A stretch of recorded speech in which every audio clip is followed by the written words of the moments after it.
민주당 파리 전당대회가 일주일도 채 남지 않은 가운데 정청래, 박찬대 두 후보의 막판 경쟁이 뜨겁습니다.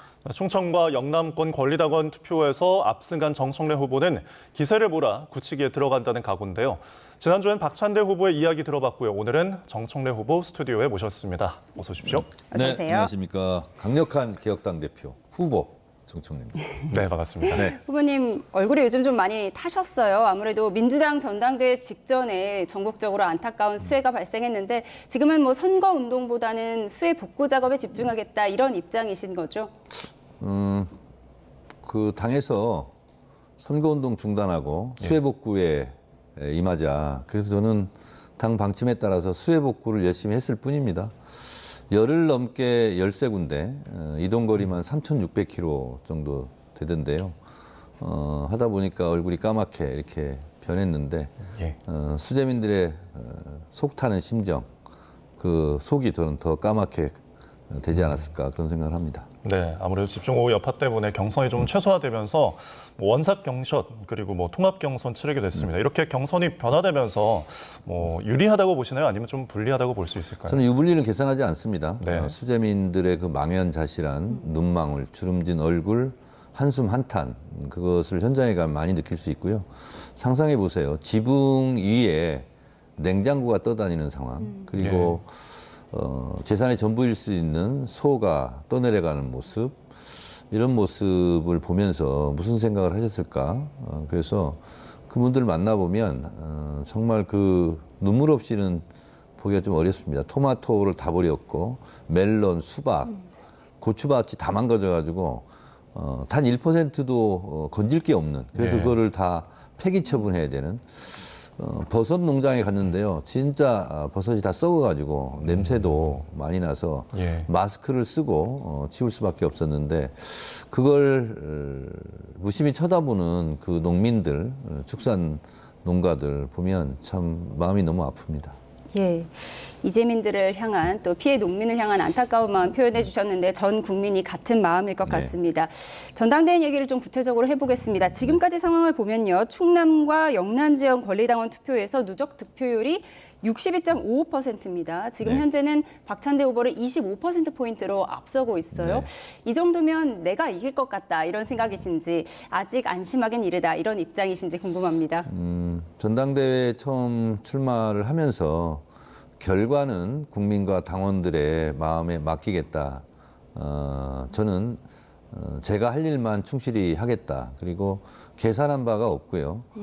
결국은 제가 아무리 노력하더라도 그 노력이 당원들, 국민들의 마음에 닿지 않으면 별무소용이지 않겠습니까? 예. 그래서 저는 그냥 열심히 할 뿐입니다. 예. 지금까지 충청권, 영남권이지만 투표율이 굉장히 이례적으로 좀 높은 것 같더라고요. 이재명 정부 첫 집권 여당 대표에 대한 기대감, 열망이 좀 반영된 것으로 보이는데 이에 대해서 정 후보님은 동의하시나요? 저는 저에 대한 압도적인 표차도 그렇지만 예. 실제로 제가 놀란 것은 역대급 투표율이었습니다. 충남에서 50%가 넘었고 영남에서는 60%가 넘지 않았습니까? 예. 이런 투표율이 제 기억으로 처음입니다. 그리고 지금 대선이 끝났고 대선 경선도 아닌데 이렇게까지 높을까, 왜 그럴까 생각을 해봤는데요. 내란은 아직 끝나지 않았다. 내란과의 전쟁을 잘 수행해달라. 그러려면 강력한 개혁 리더십이 필요하다. 거기에 폭풍처럼 몰아쳐서 정광석화처럼 검찰개혁, 언론개혁, 사법개혁을 해치우겠다 하는 저에 대한 열망, 기대 이런 거에 대한 표심의 표출이 아닐까 혼자 그렇게 생각을 해봤는데요. 근데 높아도 너무 높으니까요. 그래서 약간 두렵기까지 합니다. 예, 지금까지 충남, 영남권에서 진행이 됐고 말씀하신 것처럼 높은 투표율 속에 네. 25%포인트라는 큰 격차로 지금 이기고 있는 상황인데 사실 민주당 전당대회에서 가장 관심이 높은 지역은 호남권이잖아요. 네. 이제 호남권 권리당원의 30% 이상이 모여 있습니다. 호남 표심을 공략하기 위한 전략은 뭔가요? 제가 3년 전에도 이재명 대표 전당대회 때 제가 최고위원 해서 1등 하지 않았습니까? 예. 그때 놀라운 경험을 했습니다. 호남이든 영남이든 경기든 수도권이든 강원 제주권 저에 대한 득표율이 똑같았어요. 이렇게 일관되게 어쩌면 이렇게 똑같이 나올까? 예. 그리고 국민 여론조사도 비슷했어요. 그걸 보면서 지금의 당심이라는 것이 지역과 크게 상관이 없다. 예. 이런 생각을 하고 있어서 이번에도 너무 놀랍지 않습니까? 충남과 영남이 예. 투표율은 좀 달랐지만 득표율은 어쩌면 이렇게 정확할까? 자로 잰 듯. 네. 그래서 많이 놀랐습니다. 예.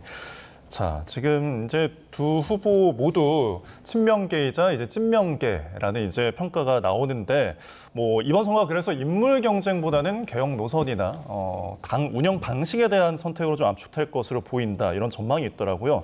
아까도 저희 인사 첫머리에서도 강력한 후보임을 내세워 주셨는데 네. 강력한 그런 개혁 리더십 트레이드 마크인 기조 계속 이어가실 생각이십니까? 네, 당연합니다. 네. 왔다 갔다 하면 안 되고요. 사람들이 그럼 헷갈리고 어지럽습니다. 그래서 저는 처음부터 강력한 개혁 당대표가 되겠다. 최전방 공격수로 골게터로 골을 넣듯이 법사위원장 때처럼 통쾌하게 시원하게 하겠다. 그렇지만 당대표는 공격만 하면 안 된다. 최후방 수비수 골키퍼로서 날아오는 화살을 다 막겠다. 그래서 국회 탄핵소추위원으로서 헌법재판소 탄핵심판정에서처럼 진중하게 당을 이끌겠다 이렇게 네. 말씀을 드리고 있습니다. 그리고 개혁이라는 것은 시간이 빠르면 빠를수록 좋거든요. 예전에 금융실명제 같은 경우 하룻밤 사이에 이루어진 일입니다. 네. 개혁 작업은 시간을 많이 준다고 늦춘다고 잘 되는 일이 아닙니다. 이것은 전쟁에서도 승리하려면 시간과 공간을 장악하라 이런 말이 있지 않습니까? 그래서 개혁에는 항상 저항이 따르기 때문에 시간을 질질 끌어봤자 저항에 반항에 반대에 시간을 줄 뿐이기 때문에 저는 오늘도 어느 인터뷰에서 했습니다만 예. 검찰개혁, 언론개혁, 사법개혁 저는 일주일이면 가능하다. 왜냐하면 법사위 통과하고 본회의 통과하는데 물리적으로 일주일이면 충분히 가능한 시간이다. 네. 그리고 좀 더 토론해라. 그렇다면 늦춰도 저는 한 달이면 충분히 할 수 있는 사안이다. 왜냐하면 지금까지 아는 단어가 있습니다. 예를 들면 방송 3법 같은 경우, 언론중재 및 피해구제법 같은 경우는 지난 국회에서 이미 다 본회의를 통과했고 윤석열 대통령이 거부권을 행사한 거기 때문에 그 안이 그대로 나와 있고요. 네. 조금 미세 조정을 했습니다만 그렇고요. 검찰개혁 같은 경우도 공수처, 중수청, 국가수사위원회로 하자라는 것은 오랫동안 논의를 해왔던 것이고요. 그리고 사법개혁 같은 경우도 대법관들이 경무에 시달린다면서요. 네. 수사 기록을 다 못 보는 거 아니냐 이렇게 의심이 된다면서요. 그래서 네. 본인들의 일거리를 좀 줄어들기 위해서 대법관을 30명으로 늘리겠다. 근데 정부의 국가조직의 어느 조직에서도요. 인원 늘려주겠다, 예산 더 주겠다는데 반대하는 데는 지금 대법원밖에 없습니다. 그래서 이것도 할 일이다 이렇게 생각이 들고 오늘 제가 입법 발의한 것은 우리 앵커도 그렇고 저도 그렇고 대통령도 그렇고 다 평가를 받습니다. 예. 왜 근데 검사와 판사는 평가를 받지 않느냐. 그래서 지금 판사 평가 같은 경우 대법원 규칙에 불과해요. 그래서 대법원장이 자주우지 할 수 있거든요. 그러지 말고 국회에서 5명, 법조계에서 5명, 법원 내부에서 15명으로 평가위원회를 구성해서 인사에 반영하자. 너무나 당연한 상식 아니겠습니까? 예. 근데 지금까지 안 해왔거든요. 그것도 냈고요.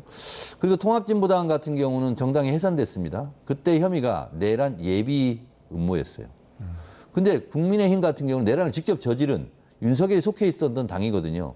통합진보당의 사례에 비하면 정당이 해산됐고 국회의원 5명이 의원직을 박탈당했는데 그것보다 100배, 1000배는 더 무겁지 않느냐. 그래서 위원정당 해산 심판 청구를 국회 의결로 국무회의의 심의 안건으로 올릴 수 있는 그런 헌법 개정안도 제가 냈습니다. 예. 지금은 내란과의 전쟁 중입니다. 내란과의 전쟁 중이고 저항의 시간을 줄 필요가 없다. 네, 그렇습니다. 그래서 전광석화처럼 개혁을 추진하겠다고 네. 말씀을 해주셨어요. 방금 말씀하셨지만 국민의힘에 대해서 정당 해산 심판 청구권도 발의한 상태신데 네. 근데 이게 현실화될 것이냐, 네. 현실화 가능성이나 또 역풍의 우려, 이런 우려의 목소리도 나오고 있거든요. 역풍과 후폭풍을 생각하면 아무것도 못합니다. 그리고요, 제가 낸 헌법재판소법 개정안은 이겁니다. 정당 해산 심판 청구는 예. 헌법상 정부만 하게 돼 있습니다. 그걸 법무부가 대신하는데요. 네. 근데 제가 낸 것은 법무부가 하더라도 국무회의 심의를 거치는데요. 국회에서 의결로 국무회에서 이걸 심의를 해달라.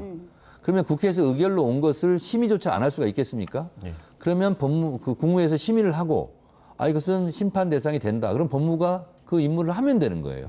그래서 국회가 헌법을 어기면서까지 국회가 직접 심판을 제소하는 거 이건 아닙니다. 그래서 그건 예. 위헌이거든요. 그래서 그걸 다 피해가면서 국회 의결을 통해서 이렇게 국회에서 의결했으니 예. 국무회에서 심의하고 제소를 하든지 안 하든지는 국무회의 심의를 통해서 판단해달라 이런 내용입니다. 예, 국민정당에선 침판 청구법에 대한 설명을 좀 덧붙여 주셨는데 네.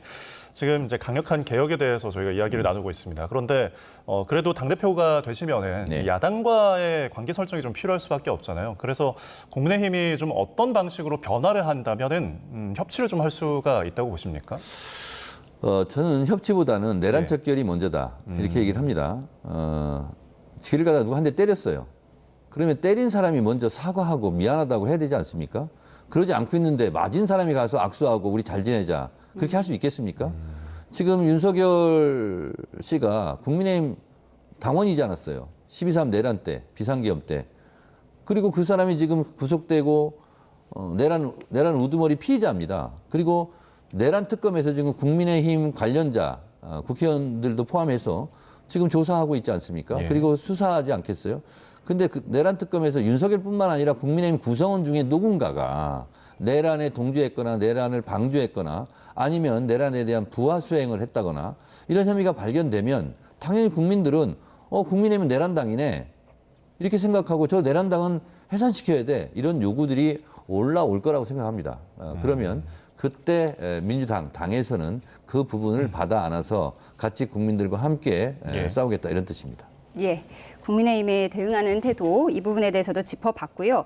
그리고 다시 전당대회 얘기로 돌아와서요. 네. 그동안 이제 네거티브 없는 선거, 원팀 모드를 네. 이제 강조해 오지 않았습니까? 그런데 사실 강선우 후보자 사퇴를 놓고 두 분의 의견이 조금 분분했던 것 같습니다. 후보님께서는 계속 강선우 후보를 향해서 곧 장관님 그리고 사퇴 후에는 이제 동지애를 강조하셨어요. 어떤 특별한 이유가 있었는지 설명 듣고 특별한 싶습니다. 이유도 없고요. 의견이 분분할 필요도 없고 기본적인 상식입니다.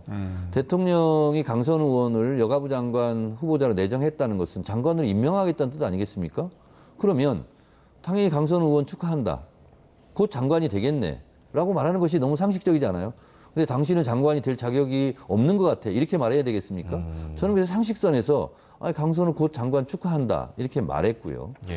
근데 여차저차 해서 지금 이제 어려움에 처했어요. 근데 정치나 사상과 이념과 제도를 떠나서 인간으로서 인간 강선우에 대해서 인간적으로 위로하면 안 됩니까? 예. 그래서 위로한 거예요.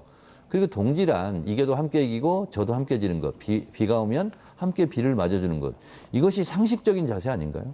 저는 의견이 분분할 이유가 없다고 생각합니다. 예, 상식적인 자세. 앵커를 잘 모르지만 우리 앵커가 어디 가다 길을 넘어졌으면 손을 내밀어서 이렇게 세워야 되지 않습니까? 모든 걸 떠나서 예. 저는 그런 자세라고 저는 생각합니다. 알겠습니다. 지금까지 민주당 당대표 후보로 나선 정청래 의원과 함께 이야기 나눠봤습니다. 오늘 말씀 고맙습니다. 고맙습니다. 네, 감사합니다.